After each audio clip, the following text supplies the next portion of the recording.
Hello there, and welcome back to another edition of the Faction Spotlight. So as of this video, we're currently on the 6th faction, the Federation of Soul, and this is currently the final faction that we have implemented moving forward. We're definitely going to be implementing all 17 factions, but we're hoping now that we have 6 factions complete that we can start testing the waters for some 6-player games. We've done some testing in the past, but either they were 3-player games with 3 fully implemented factions, or just like bits and pieces of different stages of the game. But with the Federation of Soul complete, and with the other 5 factions we've already showcased, we'll be able now to run through an entire game. Now granted, we don't have every agenda card and every action card implemented, but at the very least we'll be able to test the core functionalities of the game and look for more bugs. We have fixed quite a few bugs already, but now I guess we could actually add in a little bit of fun to the whole testing phase, seeing as we can put together games now. So that's going to be nice.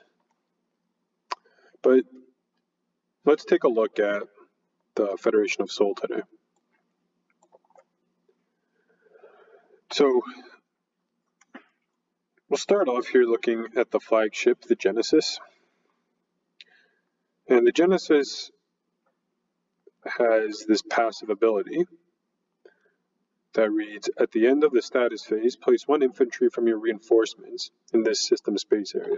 Now this is definitely an ability that I've seen at least one person overlook in my live games.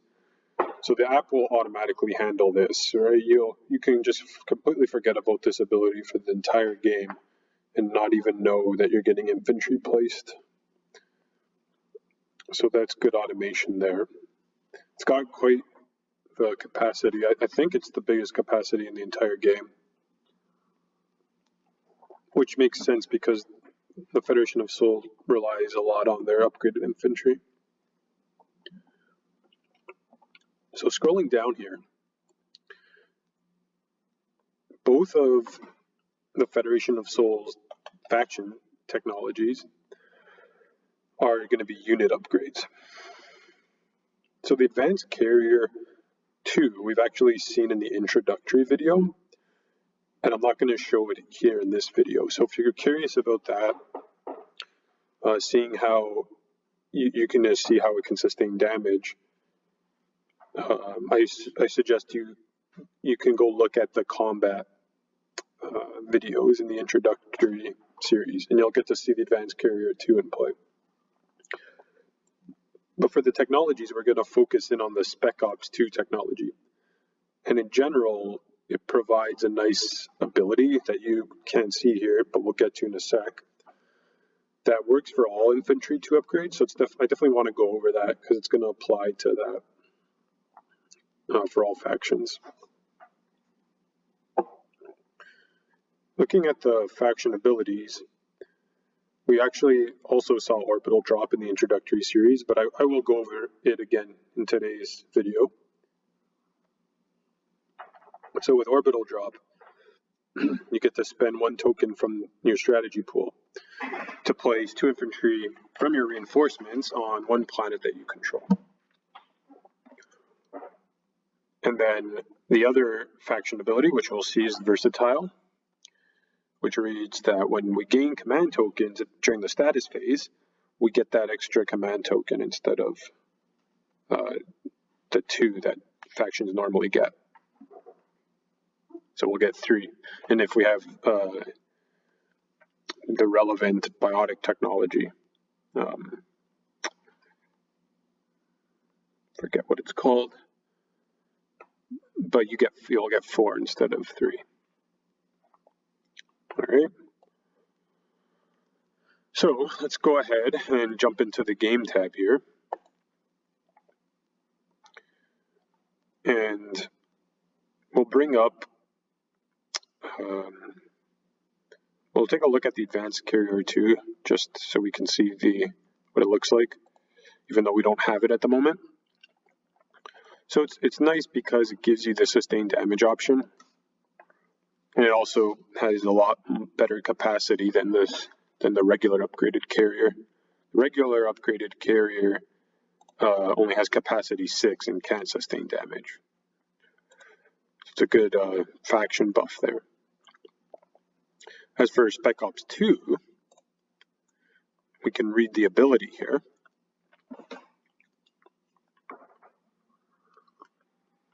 So Spec Ops 2 is a 2 biotic prerequisite, and it reads, after this unit is destroyed, roll 1 die. So that's going to be for each infantry that was destroyed. If the result is 5 or greater, place the unit on this card. Well, we're not actually going to place the unit on the card. That's more of a in-person type thing, but you get the idea. At the start of your next turn, place each unit that is on this card on a planet you control in your home system. So, a couple of things about this. Well, first off, like I said, we're rolling 1 die for each infantry that was destroyed. So if you're in a ground combat, and say you lost 3 infantry in 1 round, you're gonna roll 3 dice. And this is actually gonna be automated, but it'll show up in the game log, right? Now, the other thing to note here is if you compare this to the regular infantry 2, just bring it up here, you'll notice that it's the same ability, but the result has to be a roll of a 6 or greater, so that's a 50-50. But with Spec Ops 2, the roll is a 5 or greater, so that's a 60-40 in your favor, right? So you get that extra 10% chance. So more often than not, right, every 10 infantry you lose, 6 of them are going to come right back to you on average.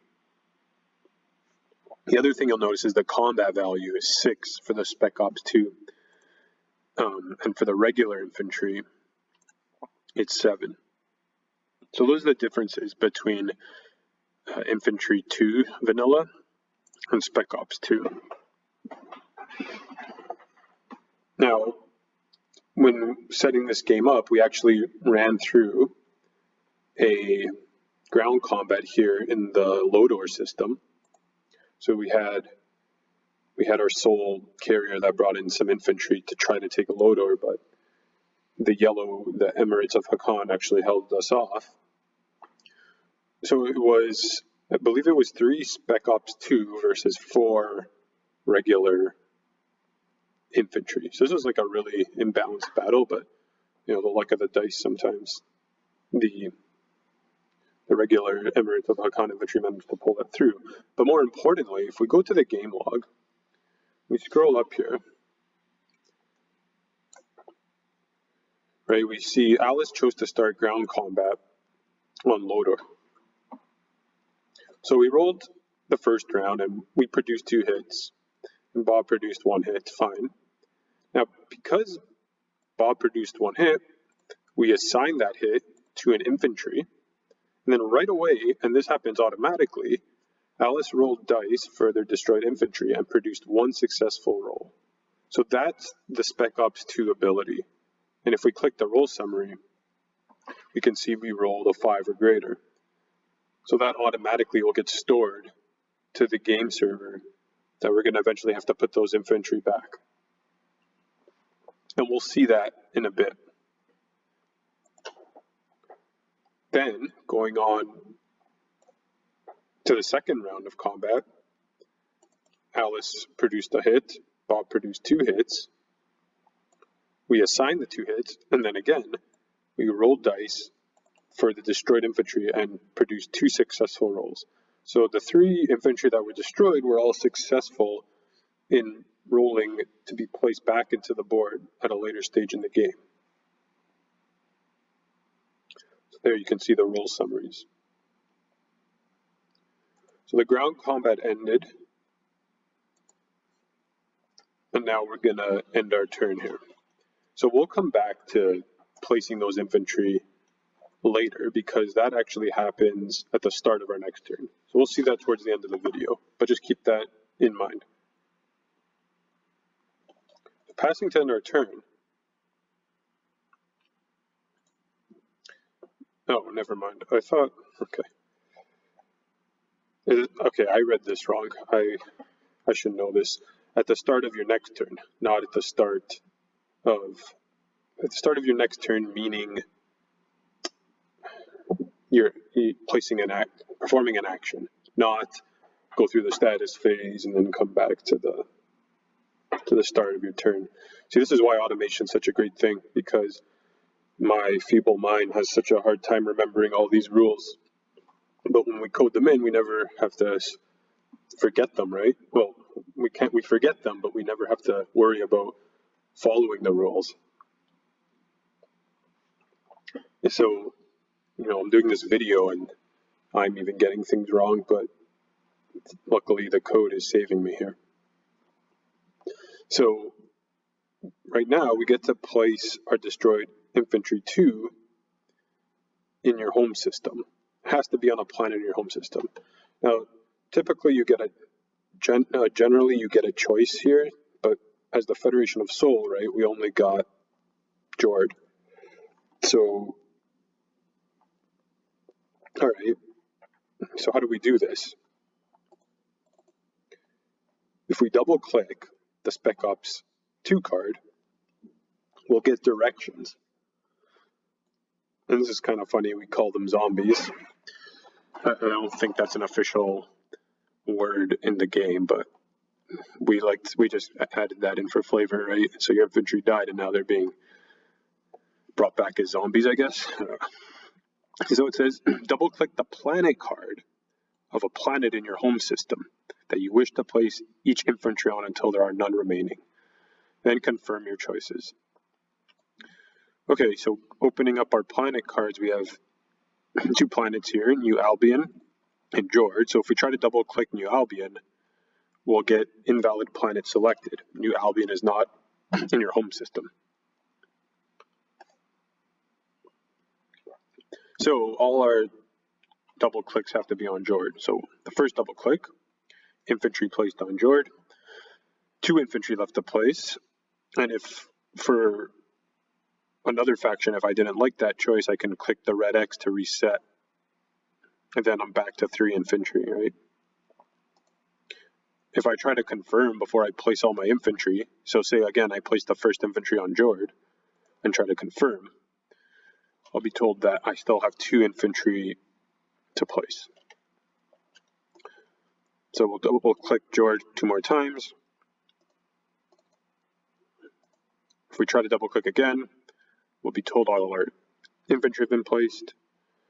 So we'll click the check mark, confirm the choices, Jord for 3. We'll confirm. Now we have 4 infantry on Jord instead of the 1 that we had at the start. All right, so that's Spec Ops 2 there, and the Infantry 2 ability in general. So back to our turn, since all the other players have passed. Now we'll get to look at the Orbital drop ability. So Orbital drop says action. So during the perform an action step here, spend 1 token from your strategy pool to place 2 infantry from your reinforcements on 1 planet you control. So looking at our player tab, we do have the 1 strategy token. So we'll be able to do this.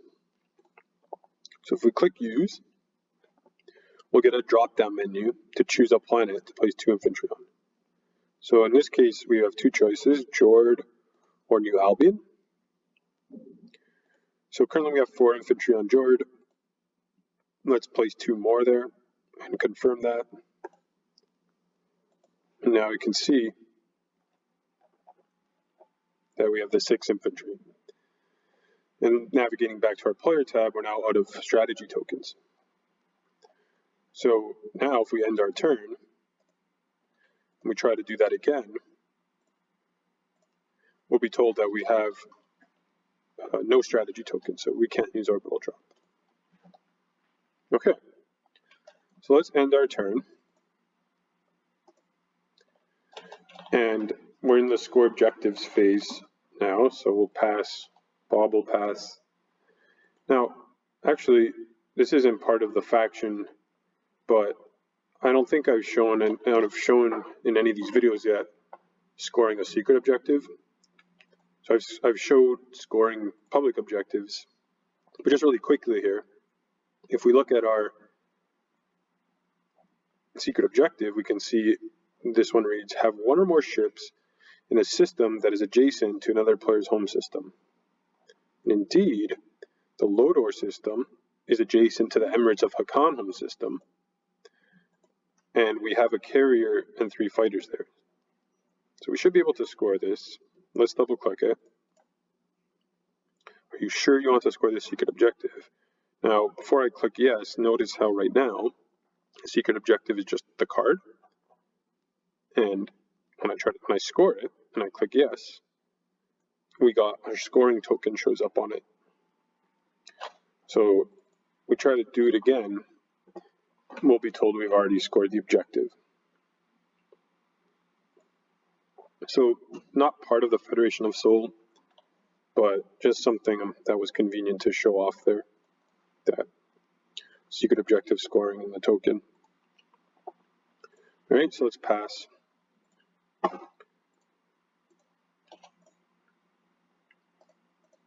And that brings us to redistribution. So we'll get Bob to redistribute here.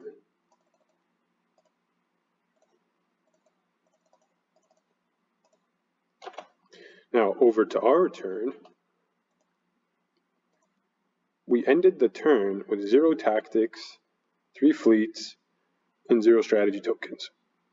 So a normal faction, and by that I mean any faction besides the Federation of Soul, would have the 3 fleet tokens plus the standard 2 to redistribute for a total of 5. But here, with the versatile ability, we'll gain that extra token, so we should be seeing 6. So let's check that out.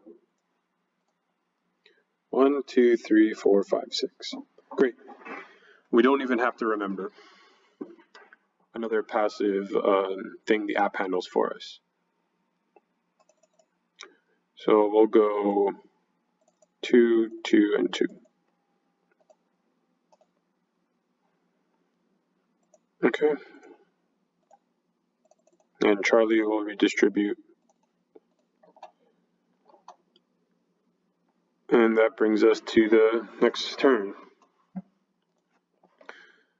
Okay, so I think I've covered everything that I wanted to. Again, I didn't go over the flagship here because it's a pretty straightforward concept. And again, Advanced Carrier 2, you can find that in the combat videos of the introductory series.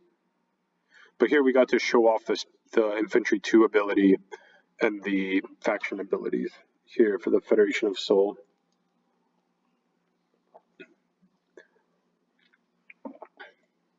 So yeah, that's the first 6 factions of the Twilight Imperium browser implementation app.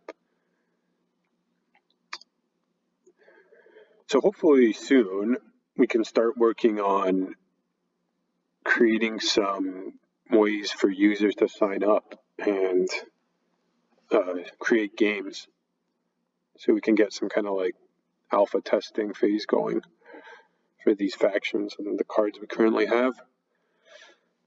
Because as it is, having just a few people checking for bugs is good, but I think we need a higher volume of testers, so all the different kind of components of the game and scenarios will naturally be played out, and we can get reports on bugs and whatnot. But as it is, I think we're pretty happy with being able to get in what we have so far. it's definitely been like a challenge because there's so many rules and factions and abilities and unique technologies and vanilla technologies and cards. And then you have to remember that there's all these different niche situations that can show up that we're constantly discussing and talking about.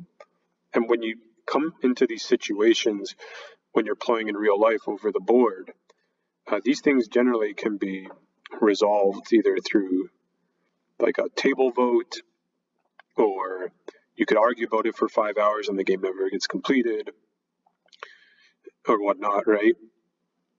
But when we're making this automation, this completely 100% automated app, there is no room for that, right? Like when you come across these scenarios, you have to have a way to proceed. Otherwise, if we haven't taken into account these scenarios, at worst, the game will just get stuck and there will be no way to proceed.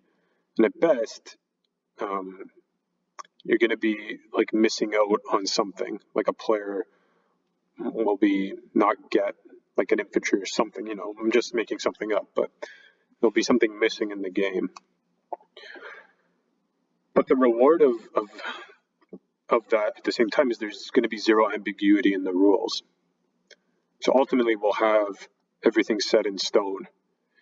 And of course, over time that we can change those within the coding, depending on how people feel when more people start playing. But that just saying all this is to give you an idea of what goes into making